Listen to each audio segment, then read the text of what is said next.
ఒక చిన్న గ్రామంలో ఒక పేద రైతుండేవాడు.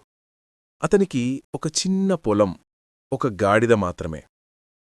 ప్రతిరోజూ ఉదయం నుంచి సాయంత్రం వరకు కష్టపడి పనిచేసేవాడు. కాని ఎంత కష్టపడినా జీవితం మాత్రం అంతగా మారేది కాదు. ఒకరోజు ఆ గాడిద పొలంలో ఉన్న ఒక పాత బావిలో పడిపోయింది.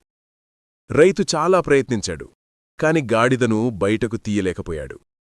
చివరికి అతననుకున్నాడు, బావి కూడా పాతదే, గాడిద కూడా వృద్ధం, ఇద్దర్నీ ఇలా మట్టితో నింపేస్తే మంచిది. అతను మట్టిని బావిలో వేయడం ప్రారంభించాడు. మొదట గాడిద చాలా భయపడింది. కాని కొద్దిసేపటి తర్వాత ఒక విచిత్రమైన పనిచేయడం మొదలుపెట్టింది.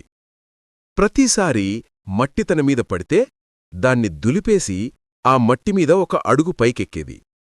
ఇలా మట్టి పడింది, దాన్ని దులిపేసింది, పైకెక్కింది. కొద్దిసేపటి తర్వాత అదే గాడిద బావినుంచి బయటకొచ్చేసింది.